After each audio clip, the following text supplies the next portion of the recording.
The Secret of the Old Clock. Chapter 1. The Rescue.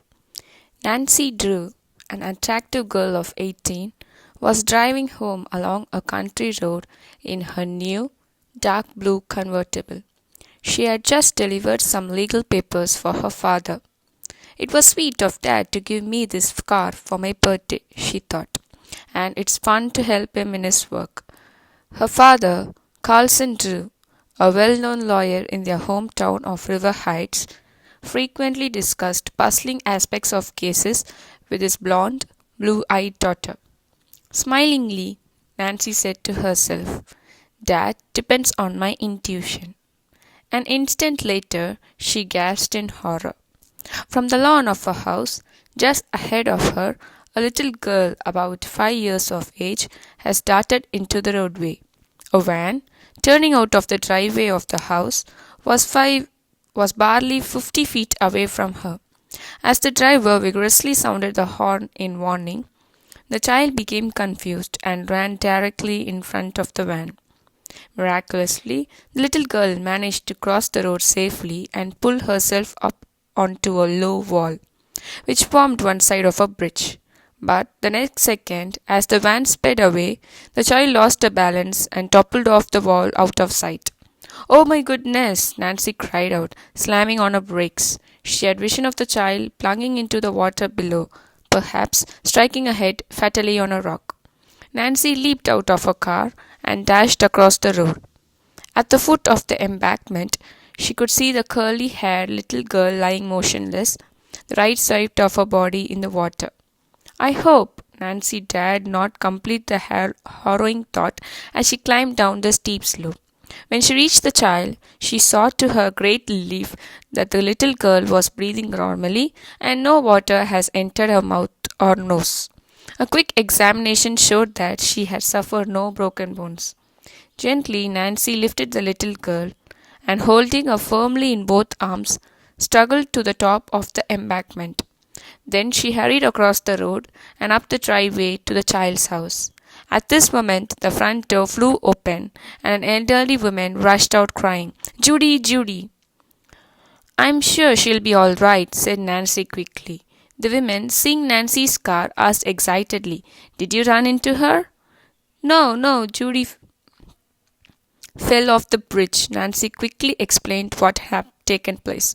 By this time, another woman, slightly younger, has hurried from the house. "Our baby, what has happened to her?" As the women reached out to take Judy, Nancy said soothingly, "Judy's going to be all right. I'll carry her into the house and lay her on a couch." One of the women opened the screen door and the other directed, "This way." Nancy cried a little burden through a hallway and into a small, old-fashioned living room. As soon as she laid the child on the couch, Judy began to murmur and turn her head from side to side. "I believe she'll come to in a few minutes," said Nancy. The two women watched Judy intently as they introduced themselves as Edna and Mary Turner, great aunts of the little girl. "Judy lives with us," explained Edna, the older sister. "We are bringing her up." Nancy was somewhat surprised to hear that these elderly women was rearing such a small child. She gave her name and address, just as Judy opened her eyes and looked around. Seeing Nancy, she asked, "Who are you?" "My name is Nancy. I'm glad to know you, Judy. Did you see my fall?" Nancy nodded, as the child's Aunt Mary said, "She rescued you from the river after you fell in." Judy began to cry. "I'll never, never run into the road again. Really, I won't," she told her aunts. Nancy said that she was sure that Judy never would. She patted the child, who smiled at her. Although Nancy felt that Judy would be all right, she decided to stay a few minutes longer to see if she could be of help. The child's wet clothes were removed and a robe put on her. Mary Turner started for the kitchen. "I'd better get some meditation and wet compresses for Judy. She's getting a good-sized lump on her head. Nancy, will you come with me?" She led the way to the kitchen and headed for a first aid cabinet which hung on the wall. "I want to apologize to you, Nancy, for thinking you hit Judy," the women said. "I guess Edna and I lost our heads. You see, Judy is very precious to us. We brought up her mother, who had been an only child and was orphaned when she was a little girl. The same thing happened to Judy. Her parents were killed in a boat explosion 3 years ago. The poor little girl has no close relatives except Edna and me. Judy looked very healthy and happy, Nancy said quickly, so I'm sure she must love it here. Mary smiled. We do the best we can on our small income. Sometimes it just doesn't suffice though. We sold some old furniture to the two men in the van you saw. I don't know who they were, but I guess the price was all right. Mary Turner thoughts went back to little Judy. She's so little now that Edna and I are able to manage with our small income. But we worry about the future. We are dressmakers, but our fingers aren't nimble with the needle as they used to be. To tell you the truth, Nancy, at the time Judy's parents were killed, Edna and I wondered whether we would be able to take care of Judy properly. But we decided to try it, and now we wouldn't part with her for anything in the world. She won our hearts completely. Nancy was touched by the story. She knew what was in the minds of Turner's sisters' living cost would become higher, and with their advancing years, their own income would become lower. Unfortunately, Mary went on, Judy's parents left very little money, but they were extremely bright people, and Judy's going to be like them. She ought to study music and dancing and have a college education, but I'm afraid we'll never be able to give her those things. Nancy said reassuringly, Judy may be able to win a scholarship or get other financial aid. Mary, finding Nancy a sympathetic listener, continued. A cousin of her father's named Josiah Crowley used to help us, but he passed away a couple of months ago. For years he used to pay a long visit and was very generous with the money. Miss Turner sighed. He always promised to remember us in his will. He loved little Julie, and I am afraid Edna and I came to depend on that in our plans for her. But he did not carry out his promise. Nancy smiled understandingly and made no comment. But she did wonder why Mr. Crowley had changed his mind. Josiah went to live with some other cousins. After that, things changed. He rarely came to see us, but he was here just last February and said the same thing that Edna and I were to inherit money from him. He had always helped us, and it seemed strange that he should stop so suddenly. Mary Turner looked at Nancy. Maybe you know our well to do cousins that he went to stay with. They live in River Heights. They are the Richard Tophams. Do they have two daughters named Ada and Isabella? Nancy asked. If so, I know them. That's the family, all right, replied Mary.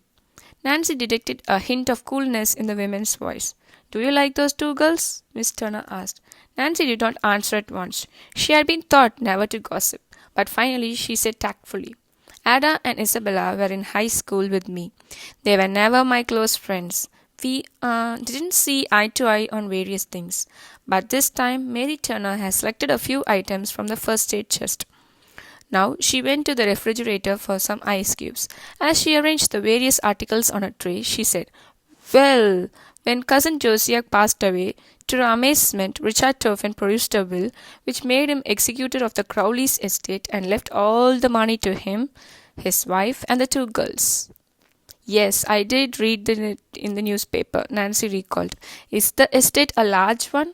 I understand there's considerably money in it, Mary Turner replied. Some of Josiah's other cousins says he sold them the same thing he told us, and they are planning to go to the court about the matter. The woman shrugged. But I guess a fight to break the will would be hopeless.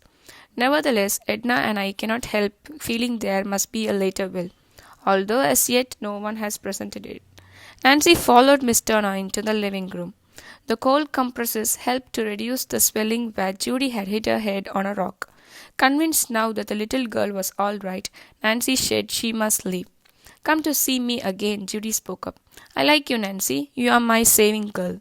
You'll bet I'll come, Nancy answered. I like you too. You are a good sport. The child's great aunts profusely thanked Nancy again for recusing Judy. The visitor had barely reached the door when Edna suddenly said, Mary, where's the silver teapot? Why, right there on the tea table. Oh, it's gone. Edna ran into the dining room. The silver candlesticks. They are gone too. Nancy has paused in the doorway, startled. Do you mean the piece has been stolen? She asked. There must have been, replied Mary Turner, who was white with apprehension. By those men who bought some furniture from us. Instantly, Nancy thought of men in the van. Who were the men? She asked. Oh, Mary, how could we have been so careless? Edna Turner wailed. We don't know who the men were. They just knocked on the door and asked if we had any old furniture that we wanted to sell. We'll never get the silver back. Maybe you will, Nancy said. I'll call the police.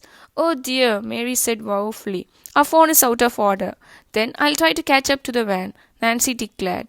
What did the men look like? They were short and